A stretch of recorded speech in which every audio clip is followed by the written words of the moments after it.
Hello students, welcome to my class English with Preeti ma'am. Student, today we are going to cover a new topic and that is participle. जैसे कि आप लोग जानते हैं कि participle, infinitive और gerund ये तीनों ही हमारे नॉन फाइनाइट वर्ब हैं. तो फिर लास्ट वीडियो में हम लोगों ने gerund के बारे में पढ़ा. Today we are going to study about participle. Okay? So let's see what is called participle.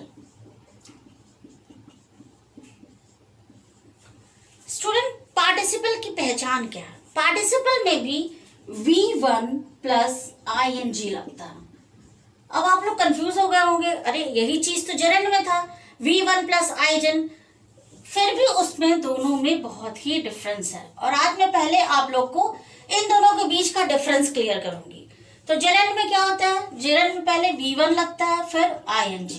Clear? और यही चीज पार्टिसिपल में भी होता है, V1 plus ing. Still there is a great difference between them. वो क्या डिफरेंस है? जो जेरेंड होता है वो एज अ नाउन काम करता है. क्लियर? ये वर्ब में ing तो लगा होता है, वर्ब की फर्स्ट फॉर्म में ing वर्ब का काम करता है, लेकिन वर्ब होते हुए भी ये नाउन का काम करता है. इसका क्या मतलब है? ये हमेशा व्हाट क्वेश्चन का आंसर देता है. क्लियर? और जबकि पार्टिसिपल क्या है? पार्टिसिपल में भी V1 प्लस ing होता है, लेकिन ये एज एन एडजेक्टिव की तरह काम करता है. क्लियर? यानी ये वर्ब होते हुए भी ये एडजेक्टिव की तरह काम करता है. एडजेक्टिव का क्या काम है? एडजेक्टिव का क्या काम है कि अगर सेंटेंस में कोई नाउन या प्रोनाउन हो तो उसकी विशेषता बताता है, यानी नाउन या प्रोनाउन को क्वालिफाई करता है. जैसे किसी का नाम है तो ये क्या है? नाउन है. और he, she, it, I, we, they, you, him, her, ये सब क्या है? ये सब प्रोनाउन है. यानी सेंटेंस में जो नाउन और प्रोनाउन यूज होते हैं उनकी ये विशेषता बताता है. और ये हमेशा हाउ क्वेश्चन का आंसर देता है, यानी कोई भी चीज कैसी है. क्लियर? तो यही डिफरेंस होता है जेरेंड और पार्टिसिपल में. इसलिए पहले डिफरेंस समझना जरूरी है, क्योंकि जब डिफरेंस क्लियर रहेगा तभी हम पहचान पाएंगे कि कौन सा जेरेंड है और कौन सा पार्टिसिपल. तो क्या डिफरेंस है? ये जेरेंड जो है एज अ नाउन यूज होता है, जबकि participle as an adjective. Gerund what question का आंसर देता है, जबकि पार्टिसिपल हाउ क्वेश्चन का आंसर देता है. इसी तरह अगर हम हिंदी में देखें तो जेरेंड में शब्द के अंत में ना, ने, नी आता है. क्लियर? जबकि पार्टिसिपल में जब हम देखते हैं तो जैसे उसमें हुआ, हुए या हुई आता है. जैसे हम कहें कि मैंने एक उगता हुआ सूरज देखा, तो कैसा सूरज? उगता हुआ. क्लियर? या मैंने एक रोलिंग बॉल, जैसे डांसिंग डॉल देखी, तो कैसी डॉल देखी? ना डांस करती हुई. तो यानी हुआ, हुए, हुई, ये सारी चीजें इसमें छिपी हुई थी. अगर इसको हम मीनिंग निकालते हैं हिंदी में तो ये वर्ड आता है. तो चलिए एक सेंटेंस से इसे हम क्लियर करते हैं. ओके? जैसे हम कहें, अगर जेरेंड का हम एग्जाम्पल लें, जैसे हम कहें swimming. Swimming is best exercise. तो हम व्हाट से क्वेश्चन कर सकते हैं, what is best exercise? Swimming is best exercise. यानी इसने वर्ब में ing का काम किया. क्लियर? ing लगाया, लेकिन ये किसका काम किया? ये नाउन का काम किया. इसे को हम अगर इसमें पार्टिसिपल में देखें तो क्या होगा? I saw a girl swimming in the pool. Swimming in the pool. तो अब इसमें अगर हम क्वेश्चन करें, I saw a girl, noun क्या है? गर्ल. गर्ल क्या है? ये एक नाउन है. तो मैंने एक गर्ल को देखा. कैसी girl? Swimming in the pool, जो कि पूल में स्विमिंग कर रही थी. क्लियर? तो यानी इसने कैसी क्वेश्चन का आंसर दिया, हाउ. इसलिए ये क्या है, यहाँ पर स्विमिंग क्या है? ये एज अ पार्टिसिपल यूज हुआ है और यहाँ पर swimming as a gerund use हुआ है. So this is the difference between participle and gerund. Okay? अब हम देखते हैं what are the different uses of participle. Let's see. जैसे जेरेंड के डिफरेंट यूजेस हैं, उसी तरह पार्टिसिपल के भी डिफरेंट यूजेस हैं. अलग अलग जगह पे पार्टिसिपल यूज किया जाता है. तो चलिए इसका फर्स्ट यूज क्या है? It is used. adjective before noun और pronoun. स्टूडेंट इसको अच्छे से आप याद रखिए. It is used N adjective before noun and pronoun. यानी जो भी नाउन प्रोनाउन सेंटेंस में होगा, जैसे गर्ल, बॉय, काऊ, बुक, कुछ भी, तो वो उसके पहले आएगा. जैसे मैंने एक एग्जांपल दिया था, the rising sun looks great. Clear? अब ये क्या है? वर्ब की फॉर्म में आईएनजी है, फर्स्ट फॉर्म में आईएनजी है, लेकिन इसके पहले क्या आया, इसके बाद क्या आया? सन. यानी जो भी नाउन है, ये इस नाउन की विशेषता क्या बता रहा है? राइजिंग. यानी एक नाउन क्या है? सन. सन कैसा सन? राइजिंग सन, उगता हुआ सूरज. तो अगर ये जो वर्ड है जो इस नाउन की विशेषता बता रहा है, तो ये क्या कहलाता है? This is called participle. Clear? इसी तरह नेक्स्ट एग्जांपल है, I found a dancing doll. Clear? तो I found what? I found doll. लेकिन डॉल की क्या विशेषता है? ये डॉल हमारा नाउन है. डॉल की क्या विशेषता है? उसको कौन क्वालिफाई कर रहा है? डांसिंग. डॉल तो हमने देखी, कैसी doll? Dancing doll. So this is also called participle. Okay, next example we can see the rolling stone. ये प्रोवर्ब आप लोगों ने सुना होगा, the rolling stone gathers nothing. तो स्टोन कैसा स्टोन? एक रोलिंग स्टोन. क्लियर? तो जो भी वर्ड नाउन प्रोनाउन की विशेषता बता रहा है वो हमारा क्या कहलाता है? That is called participle. तो पार्टिसिपल का फर्स्ट यूज क्या है? It is used as an adjective before noun and pronoun. Student ये बात या हमेशा याद रखिएगा कि ये नाउन और प्रोनाउन के पहले यूज होता है. Now let's see what is the another use. Another use, just see, it is used an object. Object complement. It is used an object complement. अब इसका क्या मतलब है कि ऑब्जेक्ट कॉम्प्लीमेंट? जैसे कि आप जानते हैं सेंटेंस में क्या होता है? सेंटेंस में एक सब्जेक्ट होता है, फिर एक वर्ब होती है और एक ऑब्जेक्ट होता है. यानी सब्जेक्ट क्या है? जिसके बारे में हम बात कर रहे हैं वो हमारा क्या कहलाता है? सब्जेक्ट. क्लियर? फिर एक वर्ब होती है और वर्ब के बाद आता है हमारा ऑब्जेक्ट. तो अगर यहाँ पे ऑब्जेक्ट की प्लेस पर कोई नाउन या प्रोनाउन है और उसके बाद उसकी विशेषता बताने वाले वर्ड्स आ रहे हैं, तो वो भी हमारा क्या कहलाता है? That is also called participle. It will be clear through an example. Just see,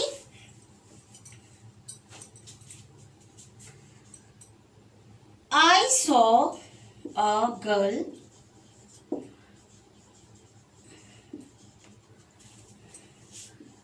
singing on the road. Clear?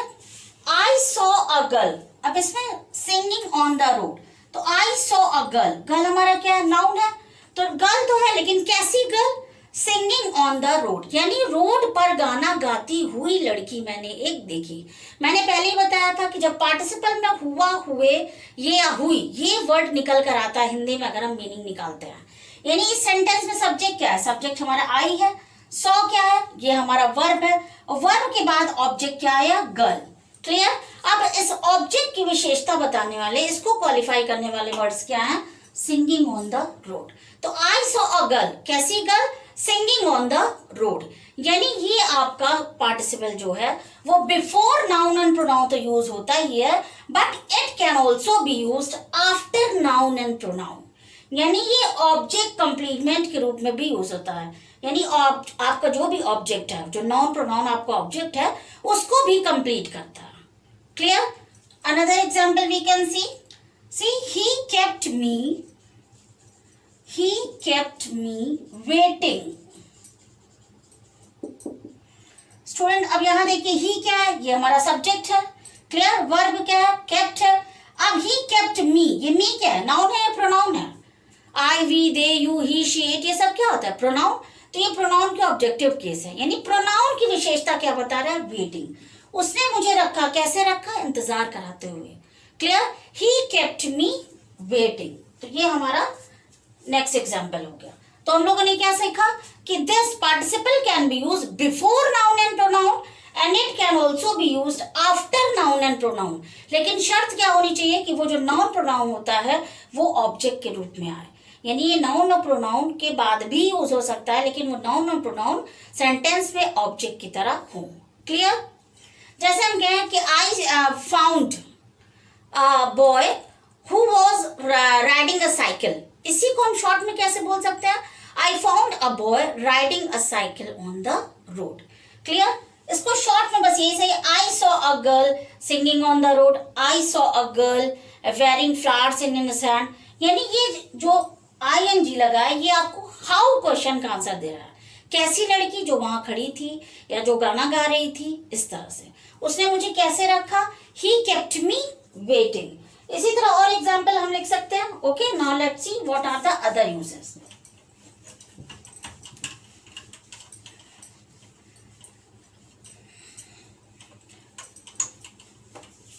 Student, एक मैं और वीडियो बनाऊंगी जिसमें आपको दोनों जेरेंट और पार्टिसिपल में डिफरेंस को और ज्यादा एग्जांपल देकर क्लियर करूंगी। Now see what is the third use of this participle.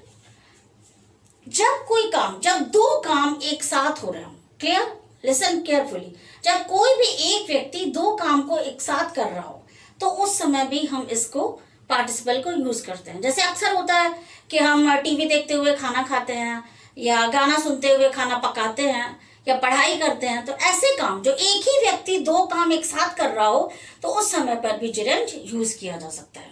जैसे मैंने गाना सुनते हुए अपना होमवर्क कंप्लीट किया, यानी गाना भी सुन रहा है और होमवर्क भी कंप्लीट कर रहा है। फिर से सुनिए, मैंने गाना सुनते हुए या म्यूजिक सुनते हुए अपना होमवर्क कंप्लीट किया।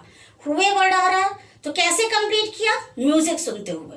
तो जो कैसे क्वेश्चन का आंसर दे रहा है उस पार्ट को हम पार्टिसिपल में यूज करेंगे, बाकी जो दूसरा पार्ट है उसे तो हम पास्ट एंड डेफिनेट में लगाएंगे। क्लियर, जैसे मैंने गाना सुनते हुए अपना होमवर्क कंप्लीट किया, तो गाना सुनने को क्या कहते हैं या म्यूजिक सुनने को क्या कहते हैं, सुनने को क्या बोलते हैं, लिसन। अब लिसन में हम क्या लगाएंगे, ING। क्लियर, तो पहले तो इसको लिखिए, when two actions happen together, यानी पार्टिसिपल का थर्ड यूज क्या है कि जब दो एक्शन एक साथ हो रहे हो तब हम इसको यूज करते हैं। जैसे मैंने म्यूजिक सुनते हुए अपना होमवर्क कंप्लीट किया, तो लिसन को हम क्या कहेंगे, लिसनिंग, उसमें ING जोड़ देंगे।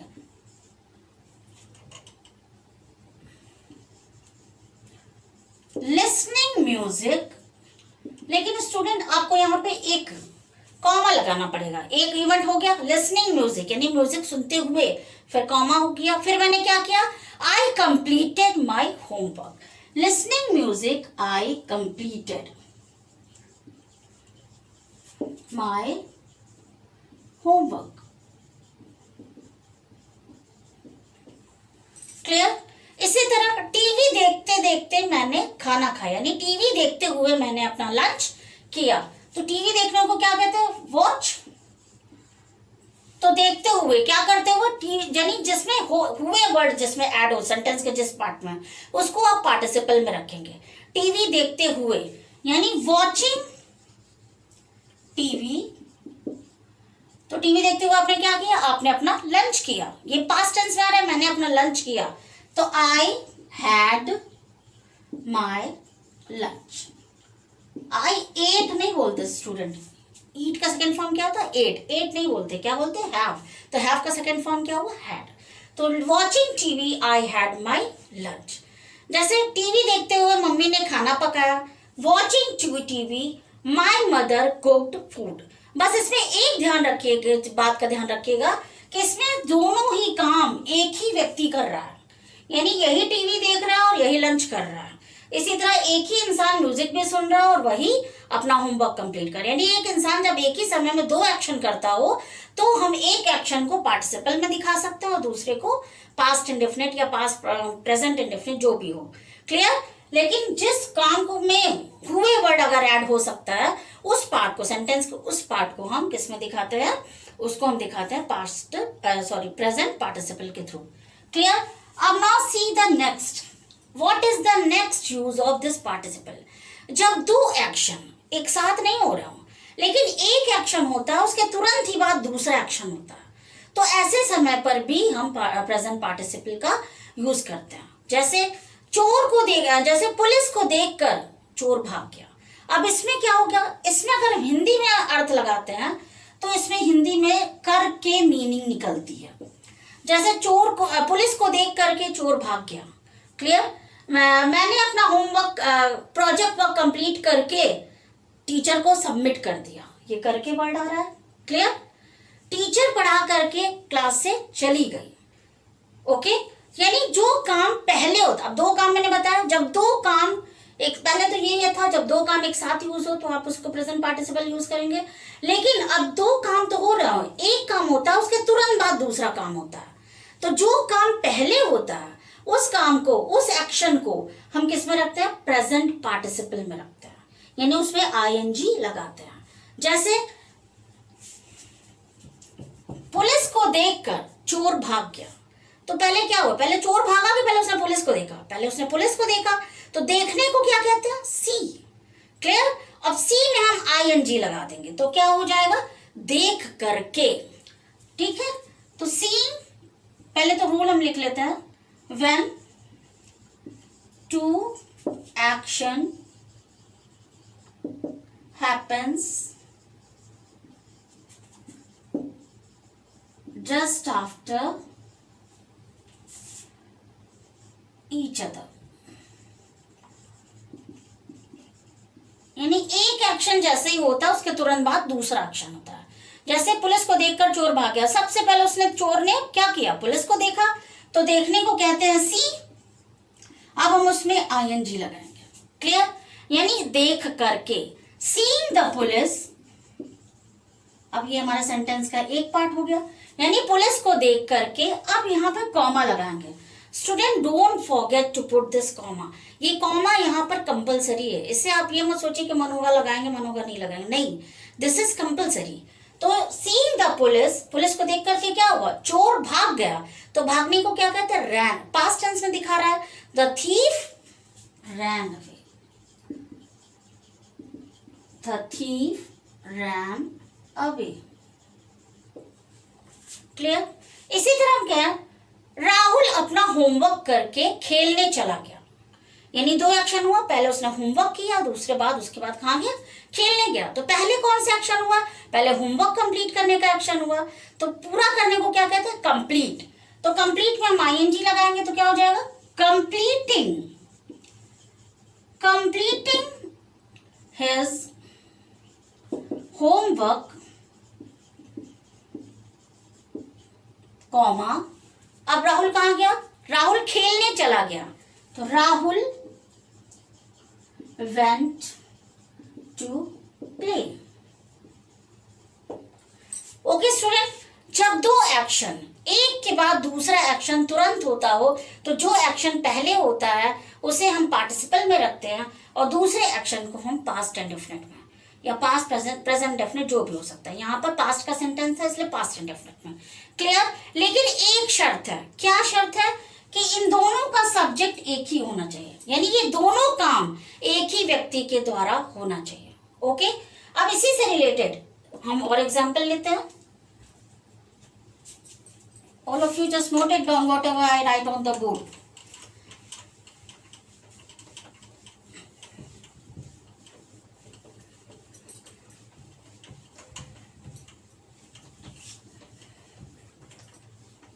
स्टूडेंट, अगर मैं कहूं कि मैं थका था इसलिए मैं सो गया, अब यहां दो सेंटेंस है, क्या है? I was tired. क्लियर? मैं थका था, आई वॉज टायर्ड। फिर दूसरा क्या है? मैं सो गया, आई स्लेप्ट। स्लीप का सेकंड फॉर्म क्या हुआ? स्लेप्ट। मैं थका था, मैं सो गया। अगर इन दोनों सेंटेंस को हम एक साथ बनाएं प्रेजेंट पार्टिसिपल यूज करके तो कैसे करेंगे? कौन सा काम पहला था? पहले क्या हुआ? पहले थका हुआ था इंसान। तो ये जो यहाँ पे क्या, आई वॉज, बी की फॉर्म आप जानते हैं, बी की वर्ब फॉर्म क्या होती है? Is am are was verb. ये हमारी क्या है, जो बी वर्ब होता है उसकी ये फॉर्म्स होती है, यानी उसमें बी जहां यूज होता है is am are was verb, ये सारी ही वर्ब किसकी हैं? बी की है। क्लियर? अगर यहाँ आई एम भी हो सकता है, आई वॉज भी, आई वर भी, क्लियर, आई हैव भी, ये भी सॉरी ये हो सकता है। क्लियर? तो अगर यहाँ पर सब्जेक्ट के बाद बी की वर्ब फॉर्म लगी है, यानी is am are was were ये लगा है, तो अब हम इसको कैसे पार्टिसिपल बनाएंगे? इसको बनाने के लिए हमें वर्ब की फॉर्म में आईएनजी लगाना होता है, तो वॉज का वॉजिंग तो हम नहीं कर देंगे, क्या करेंगे? बी में लगाएंगे। ये बी की यही फॉर्म है, बी की सेकंड फॉर्म इस तरह से है, तो हम बी को क्या कर देंगे? यहाँ पर वॉज को क्या कर देंगे? बी। बी में हमारा आईएनजी आ जाएगा, तो क्या हो जाएगा? बीइंग। बीइंग क्या? Being tired, comma I slept, यानी थका होने की वजह से मैं सो गया। यानी मैं सिर्फ ये आपको बताना चाह रही हूँ कि सेंटेंस में बी की फॉर्म भी यूज होगा। जैसे अगर यहाँ पर सेंटेंस में कोई और वर्ब ना होकर is am are was were होगा तो उसकी जगह पर आप क्या लगाएंगे? आप लगाएंगे बीइंग। क्लियर? इसी के हम और एग्जांपल लेते हैं।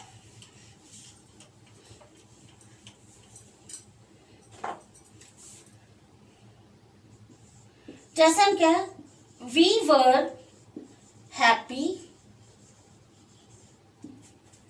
We had a party. Clear? We were happy, we had a party. अब इसी को हमें कंप्लीट करना है प्रेजेंट पार्टिसिपल यूज करके, तो कैसे करेंगे? वर है, वर्ब की फर्स्ट ये हमारा बी की फॉर्म है, तो हम यहाँ पे बीइंग लगा देंगे। Being happy, comma we had a party. Clear? इसी तरह जैसे बहुत ज्यादा बीमार होने की वजह से मैं स्कूल नहीं गया, तो होने को क्या कहते हैं? होने की इंग्लिश होती है बीइंग। तो being sick I could not go to school. Clear? बहुत थके होने की वजह से मम्मी मुझे पढ़ा नहीं सकी। Being tired my mother could not teach me. Clear student? इस तरह से होने की इंग्लिश होती है बी। बी मीन्स क्या होता है? होना। यानी अगर is am are was were अगर यहाँ पे यूज हुआ है और आपको सेंटेंस को कंबाइन करने के लिए दिया गया है, तो इस is am are was were की जगह पे आप क्या लगा देंगे? बीइंग। इस तरह से पार्टिसिपल यूज करके आप सेंटेंस, दोनों सेंटेंस को ज्वाइन कर देंगे। क्लियर? और अगर हिंदी में हम इसका मतलब समझे तो क्या होगा? थका मतलब होने की वजह से, बीइंग मीन्स होना, यानी बहुत थके होने की वजह से बीइंग टायर्ड, बहुत खुश होने की वजह से उसने मुझे इनाम दिया, तो being happy he gave me a reward. Clear? तो ये हमारा क्या था, इस अभी हम लोगों ने पढ़ा, ये था हमारा प्रेजेंट पार्टिसिपल। तो सबसे पहले हम लोगों ने जिरंड और पार्टिसिपल दोनों के बीच में डिफरेंस सीखा। जिरंड क्या होता है? Gerund as a noun use होता है, ये व्हाट क्वेश्चन का आंसर देता है, जबकि participle as an adjective use होता है और ये हमेशा हाउ क्वेश्चन का आंसर देता है। क्लियर? और अगर हिंदी में हम इसको समझे तो हुआ या हुए, जैसे मैंने एक चलती हुई कार देखी, मूविंग कार। कैसी कार? मूविंग कार, चलती हुई। इस तरह से ये हमें हुआ हुए हिंदी में अर्थ निकलता है। या तो अगर जब दो एक्शन हो रहे हो एक साथ में तो वहां करके का साउंड देता है। जैसे मैंने अपना होमवर्क करके खेलने गया, तो completing my homework I went to play. Clear student? लेकिन ये तब होता है जब दोनों का सब्जेक्ट एक ही हो, यानी ये वो दोनों कार्य एक ही व्यक्ति के द्वारा किए जाएं। ओके? अब now we are going to use past participle. Participle तीन तरह का होता है, present participle, past participle and perfect participle. तो चलिए देखते हैं। अभी हम लोगों ने जो पढ़ा वो था प्रेजेंट पार्टिसिपल।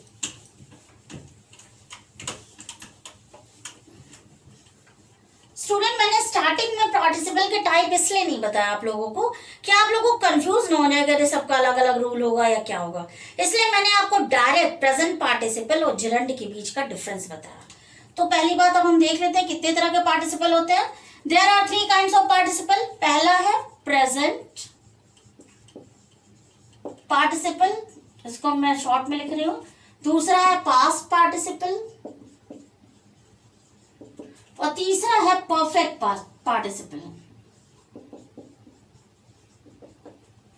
प्रेजेंट पार्टिसिपल में क्या होता है, V1 प्लस ing, जो भी हम लोगों ने पढ़ा, अभी हम लोगों ने जितना भी पढ़ा है वो V1 ing यूज करके था, यानी वो प्रेजेंट पार्टिसिपल था। अब हम क्या पढ़ेंगे, पास्ट पार्टिसिपल। पास्ट पार्टिसिपल में क्या होता है, V3 यानी वर्ब की थर्ड फॉर्म आती है। और परफेक्ट पार्टिसिपल में क्या होता है, हैविंग, पहले एक वर्ड आता है हैविंग, हैविंग के साथ V3 आता है, यानी हैविंग यूज करते हैं, उसके बाद वर्ब की थर्ड फॉर्म आती है। स्टूडेंट लेकिन ये तीनों ही पार्टिसिपल एक एडजेक्टिव की तरह ही काम करता है। क्लियर। आप देखिए V3 यानी वर्ब की थर्ड फॉर्म आप कहाँ यूज करते हैं, जब भी आप टेंस पढ़ते हैं तो जितने भी प्रेजेंट टेंस हो, प्रेजेंट परफेक्ट या पास्ट परफेक्ट या फिर फ्यूचर परफेक्ट, तो उसमें हम वर्ब की थर्ड फॉर्म यूज करते हैं। जैसे हम कहें I have done my work, I have done my work. Clear. तो यहाँ हैव आया, उसके साथ वर्ब की थर्ड फॉर्म आई, ये तो हम टेंस करते हैं। तो आप कंफ्यूज ना हो इसलिए ये मैंने लिखा कि जब भी हम परफेक्ट टेंस यूज करते हैं तो उसमें वर्ब की थर्ड फॉर्म लगाते हैं, लेकिन उसके पहले हमारा हेल्पिंग वर्ब हैज, हैव या हैड या विल हैव, शैल हैव, ये सब यूज होता है। क्लियर। अगर ये वर्ब की थर्ड फॉर्म के पहले has, have, had, will have, shall have use हो, तब वो समझिएगा कि वो आपका परफेक्ट टेंस है। लेकिन अगर ये ना हो, सिर्फ और सिर्फ आपके पास क्या हो, वर्ब की थर्ड फॉर्म हो, तब वो आपका क्या होगा, वो आपका होगा पास्ट पार्टिसिपल, यानी वो एडजेक्टिव है और वो किसी चीज की विशेषता बता रहा है। जैसे मैं कहूं कि मैंने एक ग्लास खरीदी। Clear.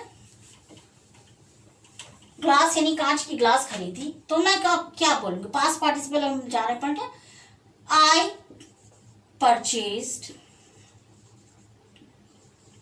a broken glass। Clear student. I purchase a glass, मैंने ग्लास परचेज किया, लेकिन ग्लास की क्वालिटी क्या थी, यानी वो ग्लास कैसी थी, इट वॉज ब्रोकन, यानी ग्लास की विशेषता क्या बता रहा है, ये ब्रोकन वर्ड। और ब्रोकन कौन सी फॉर्म है, वर्ब की थर्ड फॉर्म है। ब्रेक का क्या, जैसे वर्ब का फर्स्ट फॉर्म क्या हुआ, ब्रेक, सेकेंड फॉर्म क्या हुआ, ब्रोक, और थर्ड फॉर्म क्या हुआ, ब्रोकन। यानी जब सिर्फ वर्ब की थर्ड फॉर्म अकेले आती है बगैर हैज, हैव, हैड के, और वो नाउन के पहले आती है, इसको ध्यान से सुनिए, और नाउन या प्रोनाउन के पहले आ रहा है अगर वर्ब की थर्ड फॉर्म, इसका मतलब वो एज अ पार्टिसिपल यूज हुआ है और उस नाउन और प्रोनाउन को क्वालिफाई कर रहा है, यानी उसकी विशेषता बता रहा है। क्लियर। तो I purchased a broken glass, कैसी glass, broken glass. Okay, next example we can write, he is wearing, उसने पहन रखी है, अ टॉर्न शर्ट, तो उसने ही इज वेयरिंग, उसने पहन रखी है कैसी शर्ट, टॉर्न शर्ट, यानी फटी हुई, टियर, टियर, टोर, टॉर्न, ये होता है वर्ब की थर्ड फॉर्म। थर्ड फॉर्म क्या है, टियर का, टॉर्न। तो शर्ट की विशेषता क्या बता रहा है, वो कैसी है, टॉर्न है। तो ही is wearing a torn shirt. Clear. इस तरह से जब वर्ब की थर्ड फॉर्म हम यूज करते हैं और बगैर उसके, क्लियर, वर्ब की थर्ड फॉर्म यूज किया और उसमें हैज, हैव, हैड उसके पहले नहीं आया है, बल्कि ये वर्ब की थर्ड फॉर्म आपके नाउन के पहले आया है, प्रोनाउन के पहले आया है, इसका मतलब ये इसकी विशेषता बता रहा है। क्लियर। और ये कैसा है, ये पास्ट पार्टिसिपल है, ये भी एडजेक्टिव की तरह ही काम करता है। क्लियर। पास्ट पार्टिसिपल क्या है, प्रेजेंट पार्टिसिपल में क्या था, वर्ब की फर्स्ट फॉर्म में आईएनजी था। पास्ट पार्टिसिपल में क्या है, इसमें सिर्फ और सिर्फ वर्ब की थर्ड फॉर्म है। Clear. Now let's move to the perfect participle.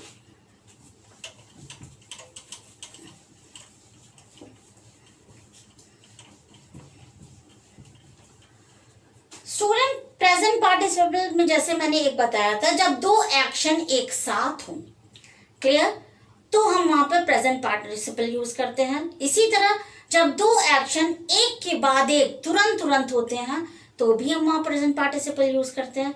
जैसे राहुल होमवर्क कंप्लीट करके खेलने गया, तो completing his homework Rahul went to play, clear. लेकिन अभी परफेक्ट पार्टिसिपल कहाँ यूज करते हैं? परफेक्ट पार्टिसिपल भी हम तब यूज करते हैं जब दो एक्शन एक के बाद एक घटित हों। लेकिन फर्क क्या है दोनों, प्रेजेंट पार्टिसिपल और परफेक्ट पार्टिसिपल में? प्रेजेंट पार्टिसिपल में हम जब दो एक्शन एक के बाद एक होती हैं तो उनके बीच में टाइम गैप ज्यादा नहीं होता। जैसे राहुल ने होमवर्क कंप्लीट किया, तुरंत उसके बाद खेलने चला गया, या मैंने टीवी बंद किया और मैं सो गया, क्लियर। तो इसमें क्या है, इसमें एक काम होने के तुरंत बाद दूसरा काम होता है। लेकिन जब दो एक्शन के बीच में टाइम गैप काफी लंबा हो तो ऐसे समय पे हम क्या यूज करते हैं, वहां पर हम परफेक्ट पार्टिसिपल यूज करते हैं। तो जो एक्शन पहले होता है उसे परफेक्ट पार्टिसिपल में रखते हैं और बाकी दूसरे एक्शन को पास्ट टेंस में या जिस टेंस में भी हो, क्लियर। जैसे कहे कि मैंने अपना ग्रेजुएशन कंप्लीट करने के बाद जॉब शुरू की, तो ऐसा तो नहीं कि आज मैंने जॉब ग्रेजुएशन कंप्लीट किया और तुरंत ही कल ही से जॉब लगा गई, ऐसा तो नहीं है। दोनों के बीच में गैप रहा होगा, ग्रेजुएशन कंप्लीट हुआ होगा, फिर उसके बाद जॉब अप्लाई किया होगा, फिर जॉब मिली होगी, उसमें टाइम गैप आ गया। तो जब ऐसा हो, जब दो इवेंट के बीच में, जब दो एक्शन के बीच में टाइम गैप हो, अच्छा खासा लंबा हो, तो ऐसे समय पे हम क्या यूज करते हैं, परफेक्ट पार्टिसिपल। जो एक्शन पहले होता है हम उसको किस में रखेंगे, परफेक्ट पार्टिसिपल। तो ग्रेजुएशन कंप्लीट करने के बाद मैंने जॉब की, तो पहले क्या किया, पहले तो ग्रेजुएशन कंप्लीट किया, तो उसको हम किस में रखेंगे, इसे रखेंगे परफेक्ट पार्टिसिपल में। तो कैसे एग्जांपल लिखेंगे, हैविंग, क्लियर, हैविंग लिखा। अब पूरी करने को क्या कहते हैं, कंप्लीट। तो कंप्लीट का हमें कौन सा फॉर्म रखना है, थर्ड फॉर्म। तो completed, having completed my graduation, फिर कॉमा, कॉमा जरूर रखना है, graduation I started my job, यानी ग्रेजुएशन करने के बाद मैंने जॉब स्टार्ट की। तो having completed my graduation I started my job, clear. इसी तरह अगर दूसरा हम लिखें, तो मैंने होमवर्क करने के बाद मैं जैसे मैं कहूँ कि मैं अपना काम पूरा करने के बाद मैं मंदिर गया, तो ऐसा तो नहीं कि काम कंप्लीट किया तुरंत फिर तुम मंदिर चला गया। काम कंप्लीट किया होगा, उसको हटाया होगा, फिर उसके बाद इंसान फ्रेश होता है, फिर उसके बाद तैयार होकर मंदिर जाता है, इसमें टाइम गैप हुआ। तो ऐसे समय पे हम इसको वहां पे क्या यूज कर सकते हैं, परफेक्ट पार्टिसिपल। तो क्या कहेंगे, कंप्लीटिंग, कंप्लीटिंग या फिनिश अगर हम करते हैं, जैसे मैंने अपना काम खत्म करके मान गया, तो क्या कह सकते हैं, हैविंग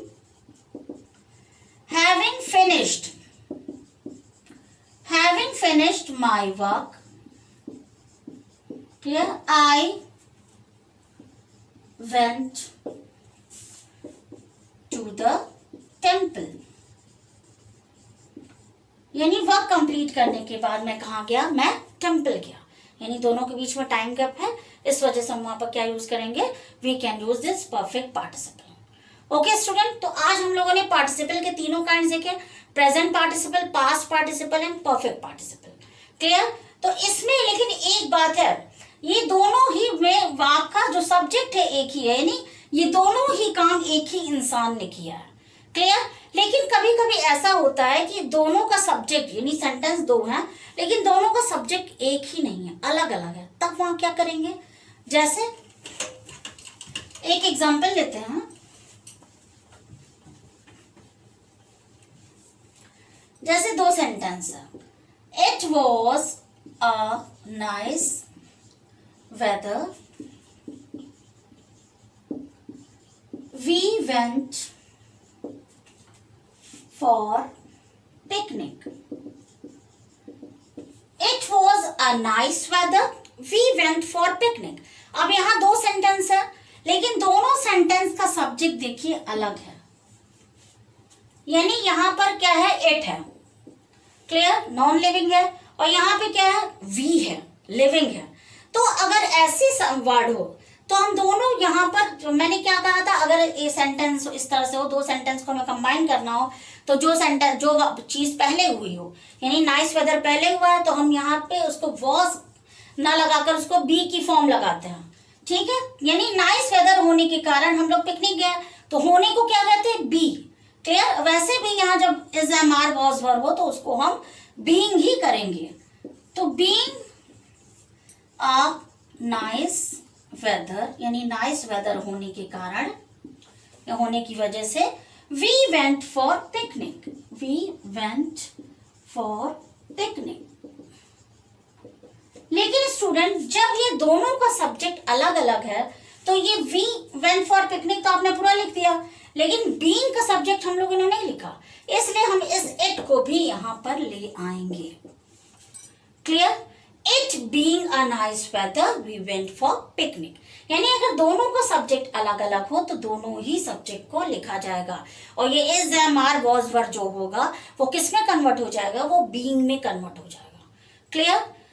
आई होप ये कॉन्सेप्ट आपका क्लियर होगा, क्योंकि अक्सर बच्चों को जेरंड और पार्टिसिपल में बहुत प्रॉब्लम होती है। फिर भी अगर आपको कोई प्रॉब्लम हो तो एक मैं और वीडियो बनाऊंगी जिसमें डिफरेंशिएट करना पड़ेगा कि आप ये बताइए कि ये सेंटेंसेस में जो आईएनजी फॉर्म यूज हुई है उसमें कौन सा पार्टिसिपल है और कौन सा जेरंड। अगर ये प्रैक्टिस आप कर लेंगे then definitely 100% sure that you will be able to find out which is participle and which is gerund. So I hope you like this video, and if you like this video, please like it and don't forget to subscribe. Thank you.